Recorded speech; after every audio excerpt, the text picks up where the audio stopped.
the major oil companies, one of the great ironies that many people go like shake your head, they are supporting this narrative. Exxon, Shell, Chevron, they support the global climate change narrative. Why? Oh, it's easy. If there comes a pinch on fossil fuel supply, the price goes up. It's called elasticity in economics.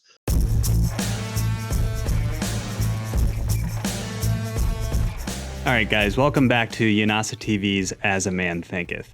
Love him or hate him, our guest today is a man who is no stranger to controversy. As a doctor of ecology from the University of British Columbia, and he actually has an honorary doctorate of science from NC State University. Patrick Moore has been on both the front lines of the environmental movement, and he has, some would say he's been on the front lines of the opposite side. However, I would argue that as an ecologist, Patrick Moore takes a realistic standpoint to science, and the things and points that he has to say will really make you think about our environment, our climate, and what impacts we make that are good and what impacts we make that are bad. He's not saying that all of our impacts are beneficial. Patrick Moore has a lot of great insight on this subject, and so I asked him to come on to the show to kind of help share some of that insight with you guys and help people start to see things from a perspective. Not all scientists agree with some sort of consensus out there. And I think that the more you listen to different people with doctorate degrees and real PhDs, the more you'll start to hear differences of opinion on this subject. And they're all very educated. I like Patrick Moore's opinion on some things. He and I don't agree on everything, but like I've said before on our channel, that's not what this is about. This is about helping people start to think for themselves, and we're not going to do that unless we hear the whole conversation. So welcome to the show, Patrick Moore. When we hear people pushing the narrative and you hear about, I don't know if you read, the Bank of America puts out different reports, thematic reports is what they call them. They put out one called The Transwarming World, where they're talking about how it would take about $150 trillion to take us to net zero, and therefore central banks would have to ease more. How much of this argument that we're hearing out there do you think is based on financial gain? I mean, if you're trying to justify a reason to have endless quantitative easing in the governments, that's just more and more money coming out of taxpayers to pay for these programs. Do you think a lot of this is financial based, or do you think that people pushing the narrative are truly honestly scared about CO2? It's very much financial based, but it's based on financial, but the goal is power. And money gives you that. But let's look at the major oil companies. One of the great ironies that many people go like shake your head, they are supporting this narrative. Exxon, Shell, Chevron, they support the global climate change narrative. Why? Oh, it's easy. If there comes a pinch on fossil fuel supply, the price goes up. It's called elasticity in economics. And they know that if the world starts shutting down fossil fuels, the price is just going to skyrocket and they're going to make a fortune. Alberta is already showing signs of this. In Canada, Alberta is the only province in Canada coming out of the pandemic that is doing well financially. Well, the price of oil has just doubled. Why has it doubled? Because they're shutting down the Keystone Pipeline and Line 5 or whatever it is back at the Great Lakes. They're taking fossil fuels from Canada into the United States. This is such a huge subject. But the fact is, the reason the majors are in favor of net zero is because they will make a fortune from it, and everybody else will suffer. So do you think that there should be some sort of balance between energy sources? It seems like if everybody were to shift to one type of energy source, either way you look at it, we're going to be imbalanced in some sort of way. The truth is, though, net zero is absolutely and completely impossible unless, and even then it would be impossible to get to actually zero, but nuclear energy is really the only technology that could take out a big whack of the fossil fuels. Right now, most of the electricity going into buildings, which is 40% of the energy use in the world, is from fossil fuels, from coal plants and natural gas plants all around the world.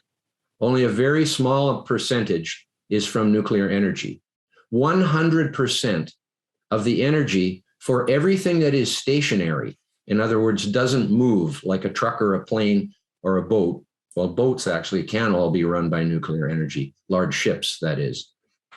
But everything that is stationary, even some things that move a bit, like a giant shovel in an open pit mine, they can be tethered, and they actually have them already. They can be tethered to an electric cable. But you can't tether an airplane to an electric cable. But you can make all the railroads electric.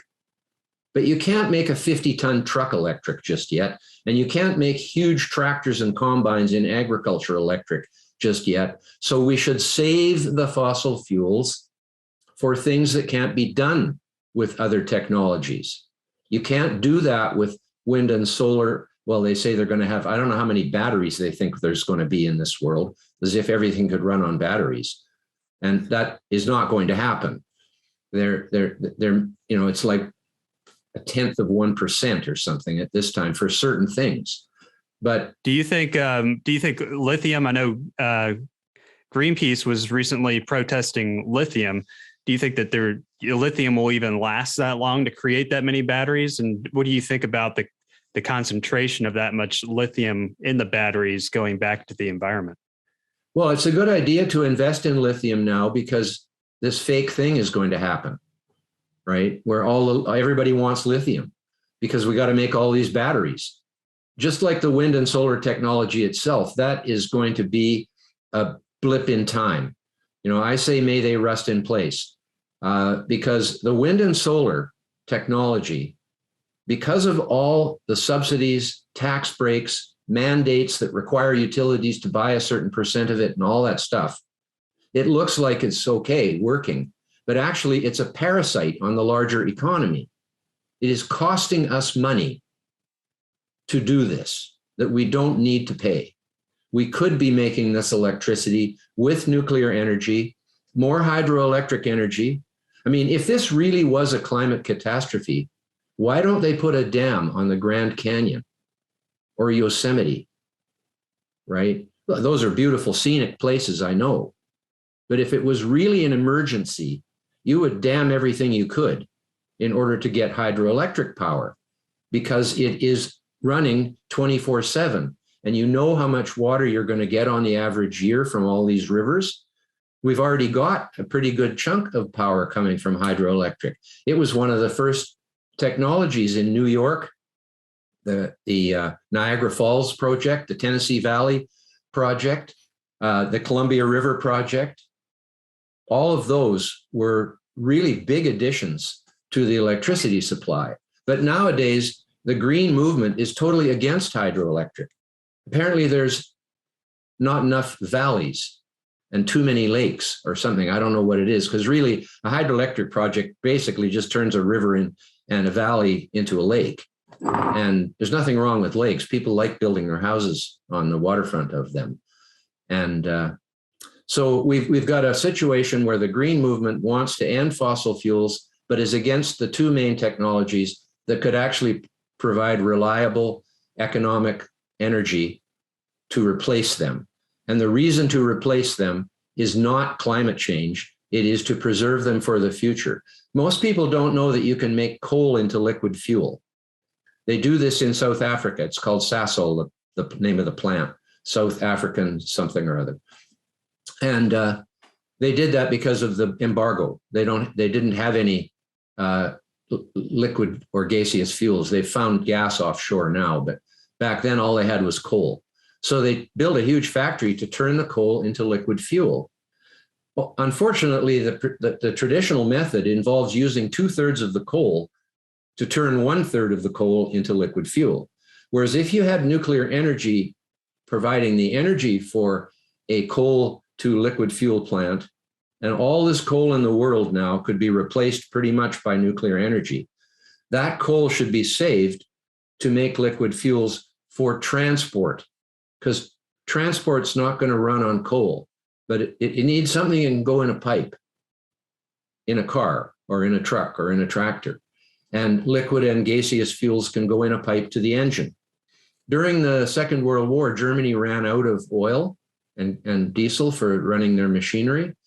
They built wood gasification systems that were either attached to the tractor or truck or were towed in a trailer. And through a pipe, the wood gas in an anaerobic environment where it's sort of the same way you make charcoal. The wood gas, only when you make charcoal, you just let the wood gas go into the atmosphere, and because you're wanting the charcoal, a solid fuel for cooking and heating your little mud hut. But in coal to liquid fuel, you want the gas, and in wood gas, you want the gas. And so you have this big container where you put a bunch of wood in, you light it on fire, and then close it so it gets very little oxygen, just enough to make it oxidize. Then the gas that comes off can go in a tube to an internal combustion engine. And they had lots of those. Everybody, you can look them up on the internet. There's lots of images of them from that time. So we need to save the fossil fuels for the future if we can. And we can if we use nuclear energy and more hydroelectric. Simple as that. Do you think we'll have a fossil fuel shortage? Not in the near future. No, there's enough coal for hundreds of years. And the ones that will become scarce sooner are oil and gas, because the coal, as I say, has a different origin altogether. It's made on the land when forests get buried. And how they got buried, I'm not sure. Nobody really knows. The Carboniferous era was the era when forests came into being. I'm going to backtrack here for a second and talk about you were talking about windmills and solar power. Do you think that a lot of these alternative technologies are actually safer than fossil fuels, or do you think that they have their own environmental impacts? I mean, it seems like anything that we try and do to create energy is going to have some sort of impact on our environment. Life in general always has an impact on its environment. Polar bears have an impact on their environment, just like any other animal or species. But when it comes to wind turbines, for example, you've heard of studies talking about the seismic waves that come off of the turbines as they spin that cause vibrations for up to 7 or 8 miles away. When you look at solar farms, a lot of those are known to produce kind of heat islands where the land is. Do you think people ignore some of those environmental impacts because they're just trying to push the technology, or what are your thoughts on that? Just in the United States, wind turbines kill 85,000 raptors, predatory birds, big birds, eagles, owls, hawks, etc. every year. That's the Smithsonian. I mean, they don't tell the truth about plastic, but I think they've got that one nailed. So there is a bird morgue, which is maintained by the U.S. Fish and Wildlife Service, where they collect all the birds that are killed by wind turbines and put them in a plastic bag and hang them from the ceiling in this huge warehouse refrigerator. I got a picture of it. They take up so much land. Wind and solar take up more land because the energy is so less dense. There's not much energy per square foot from solar or from every mile an hour of wind compared to fossil fuels, hydroelectric and nuclear, for example. It's just such a low density of energy. And it's intermittent and unreliable. All those things would mean that if you did have anything that was more reliable, less intermittent, less expensive, you would use it. And you would not build a single wind farm or solar farm. In Germany, they are clearing vast areas of forest, deforesting areas, because when you put the windmills in, you can't let the forest grow back. These are areas that were being used for forestry. Now, solar is the same. you should look at the size of the solar installations that are going in some countries. I mean, they're just massive, and they just take over whole areas of land. And if we actually wanted to increase solar and wind from what 3% of our electricity in the world up to 50% of our electricity, not only would a lot of people die when the power went out in a snowstorm. In Texas, I think I saw that 220 or so people died from the power outage in Texas when the wind stopped working because the blades froze up. Just the other day, this is the most amazing figure I've seen in a long time. The COP26 IPCC climate change conference in Glasgow contracted a wind farm in Scotland to provide them with their energy for the meetings. Well, of course, the wind isn't available all the time, so they were only going to get part of their electricity from this wind farm. But then the wind got so strong that the wind farm had to shut down. They have to tether their blades if the wind gets over a certain miles an hour. And then they're not producing any energy. But their contract with the government says they get paid anyways for not producing energy when the wind is high. They were given more than £500,000 UK pounds, which is like 750,000 US dollars at least, I think. I'm not sure exactly how much it is. They were given $750,000 for not producing energy. And the people at COP26 just ignore it. They're not going to talk about that. But it was reported in a major Scottish newspaper yesterday. And that's just a fact. That's what you get when you build wind farms, because they don't produce energy when the wind isn't blowing. And not only when it isn't blowing, but up to a certain speed, they don't produce any energy. It has to be blowing so many miles an hour before they actually work. And then when it blows more than so many miles an hour, it doesn't work either.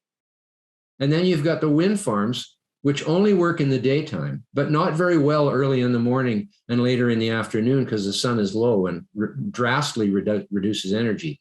I have a solar home in Baja, California, southern Baja, on the Sea of Cortez, in a village that has no wires coming into it. So we are off grid, and everybody has solar. It's expensive to do that. But the alternative there is a gas or diesel generator, which is noisy and dirty and breaks down. And so solar is a better option off the grid, but it's very expensive. You have to buy huge banks of batteries, which only last for 5 years or 6 years at the most. Then you have to get another huge bank of batteries. The solar panels themselves, we've had to replace a third of them over a 20-year period.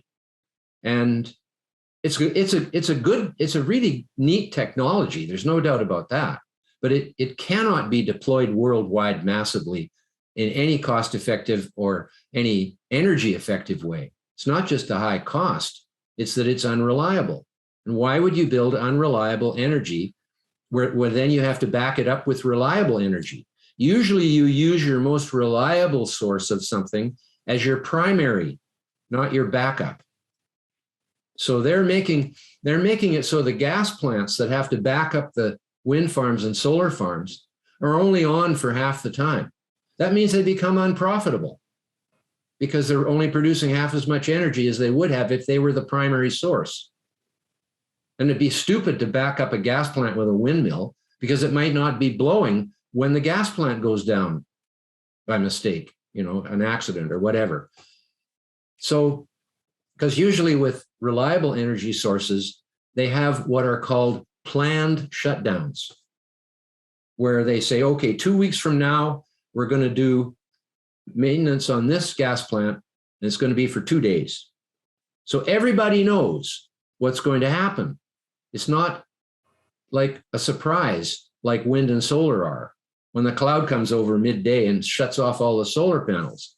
So it's just, if you are a logical person, so obviously the people who are supporting this are not logical, they just are getting rich because they are being paid massive subsidies, tax breaks. For example, when GE builds a jet engine, right? They don't get a tax break there. But if they also then build a wind turbine, they get a tax break there. They get a write-off, which they can then use against their jet engine production because it's all part of the same company. So they see going into these subsidized technologies as being beneficial to their bottom line. It's as simple as that. But all that money is coming from us. It's not coming from the companies. It's not being generated internally. So that's why I say that they are a parasite on the larger economy. And then to say that there should be net zero fossil fuels, how do they think the steel is made for those, and aluminum and glass and concrete? And where do they think the lithium for the batteries comes from? It comes from a big mine somewhere where massive machines running on fossil fuels are producing it and then transporting it in huge trucks to where it has to go and then building it. All of that is being done with, there's all kinds of vehicles running around all over the place all the time. So it isn't as if they are fossil fuel free. There's a huge amount of fossil fuels involved in producing them. So the net zero thing doesn't even take that into account. It's as if, okay, if we only had wind and solar, then we wouldn't have to have any fossil fuels anymore. But I don't think those things could even support themselves without fossil fuels. I don't think they make enough energy to build themselves and operate themselves in the long run, in most places. Like there's places like Hawaii and Baja, where I have a place in southern Mexico, where the sun is shining 300 and some odd days a year. And you don't very often get 2 days without sun. So you need your batteries maybe for one of those days. And you also have a backup generator, a reliable one, like a Honda. And you need all those things to keep the system going. But when it's on the grid, you would not build wind and solar if you were a logical person. And yet politicians and crony capitalists have made it into such a huge money-making machine that is where most of the climate change money is going, is to the energy production side. The science is pretty cheap, actually. To buy the science to support the myth that CO2 is causing the world to get too hot for life, when in fact it's been so much hotter in the past. We could never, even if CO2 did make it warmer, it could never make it as warm as it was in the Eocene thermal maximum. I don't know, we don't know what did that. We have no idea. Maybe it was the tectonic plates and the ocean currents changing. Nobody knows why that happened. And previous hot spells too. I mean, nobody knows why the Earth was so much warmer for so much longer than it's been colder. But it's colder now. And if we don't recognize that, we are really stupid as a collective species on this planet, because we're smart. We have a brain, we can read, we can look at history, and we can see that the Earth is in a cold period now, not a warm period. It's only warm in relation to the Pleistocene Ice Age. The interglacial period that we're in is part of the Pleistocene Ice Age. As I say, there's been about 40 of them, maybe more. And yet they're saying it's too hot. Silly, it is. Yeah. But very damaging, very destructive of society and civilization. We are managing our municipal waste very badly in North America. 50% or more of all our combustible materials, a lot of metal and glass is recycled, like beer cans and glass containers, they are recycled. So what you're left with is almost all combustible material, plastic, paper, and wood. Some of that can be recycled, but a short piece of wood from a demolition of a house that's full of nails is not going to get recycled. And paper that is soiled and plastic that is film is not going to get recycled. So what do you do with it? You build a waste to energy plant. And France and Germany and many other of the Western European countries in particular, and Japan and China now, are building these plants. And Europe gets 4% of its electricity from waste to energy plants. It's interesting that all the combustible materials are of life origin.